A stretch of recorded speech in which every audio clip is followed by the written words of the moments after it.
Hello, good afternoon. My name is Jaclyn. Hi. We're actually going to begin with an exercise.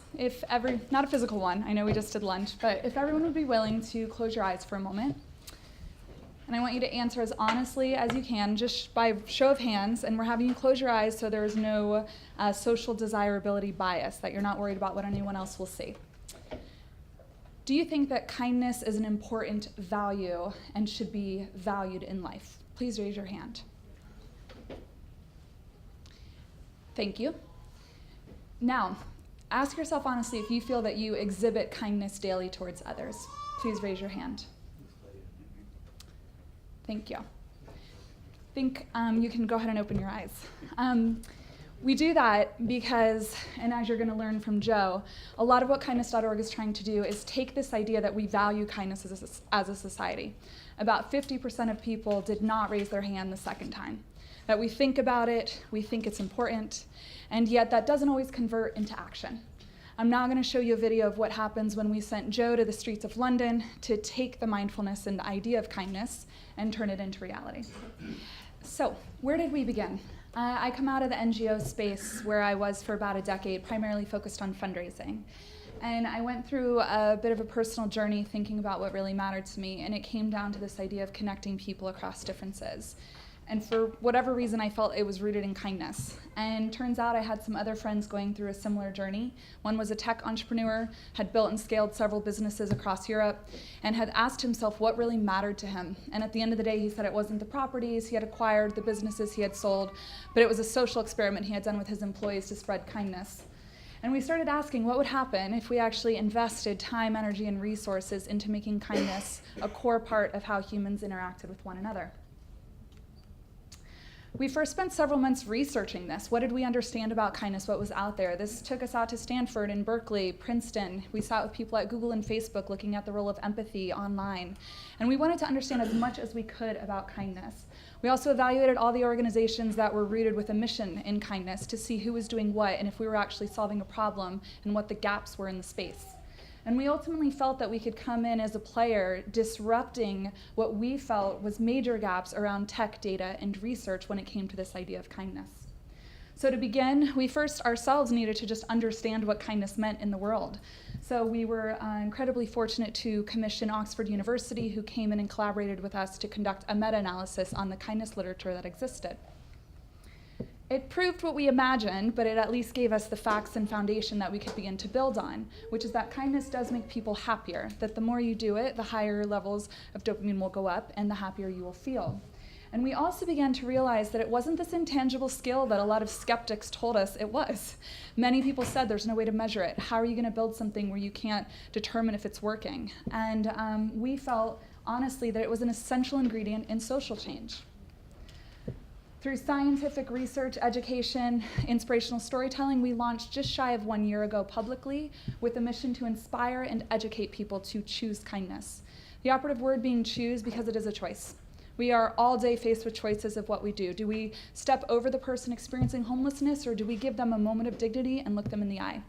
Do we make snap judgments about someone when we see them because of skin color, what they're wearing, what they look like?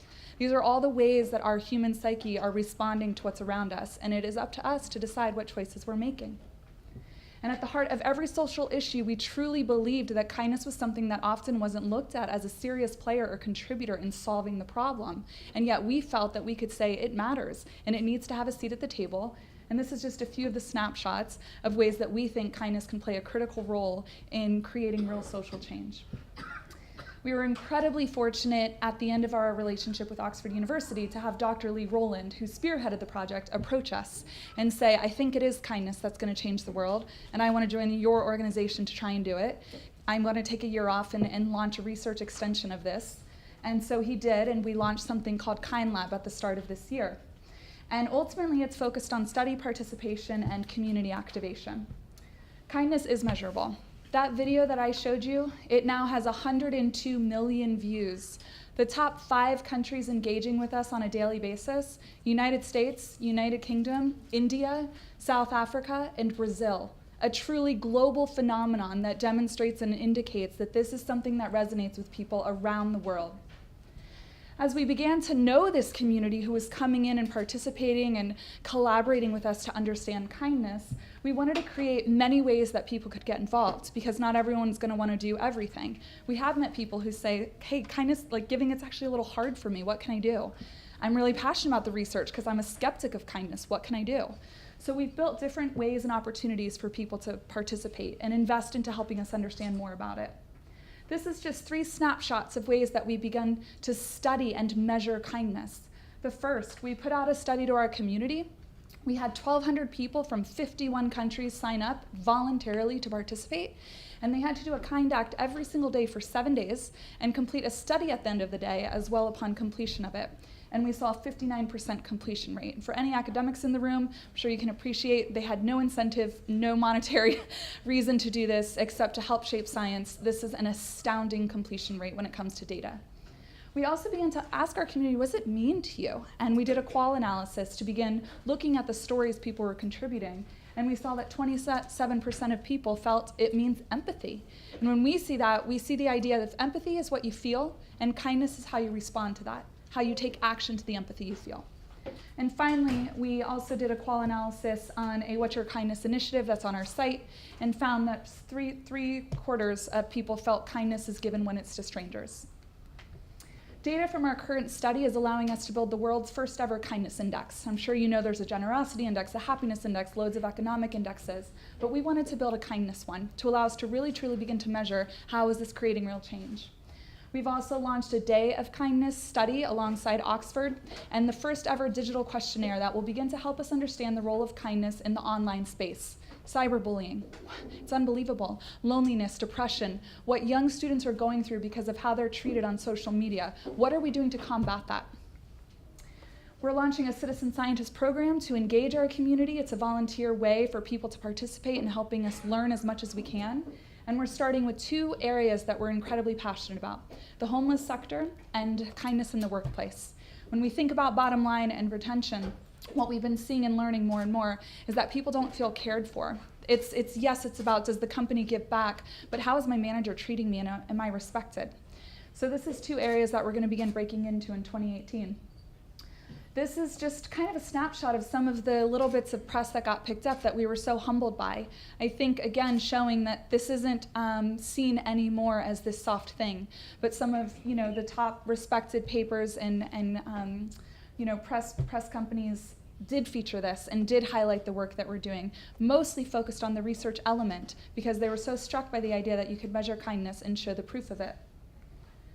So for us, that's all wonderful, but it is so important to me to show you the humanity side because that's what it is. We're all people in this room. We're people in this world. It's a messy world sometimes. It's broken, and we come from different places, different backgrounds with different experiences that all shape our beliefs. And how we treat one another and how we move forward, that is what we are here to do to try and provoke people to think differently about. These are just a few of the people, images, and stories that we've seen. I have hundreds and hundreds that I could share with you on the power of how kindness has changed lives.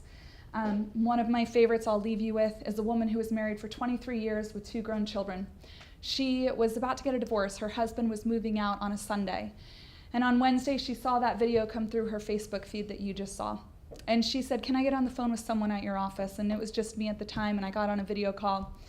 She starts weeping, saying, "I need you to know that for 4 days I couldn't get the idea of, have I been kind to my husband? We have fought for everything, but we're ultimately divorcing. The movers are coming on Sunday. He's getting his own apartment. And I want you to know he didn't move out that Sunday because I realized I hadn't been compassionate towards him. So thank you for that video because I'd be in the middle of a divorce after 23 years. As I close, these are just a few of the 150,000 people that are saying yes to this mission. And again, demonstrative of this being so diverse, people saying, I'm in. It doesn't matter your political affiliation. It doesn't matter your race, your religion. Kindness is what connects us across our humanity. We are focusing on this moving forward, so if anyone is interested in learning more, we are really trying to prove the interventions that can measurably contribute to a kinder world and create social change. And these are a few of the ways that we're beginning to do it. Thank you for your time. My email is here. Please email me with questions. My colleague Genevieve and I will be here, and we're so grateful we were able to be with you all this afternoon. Thank you.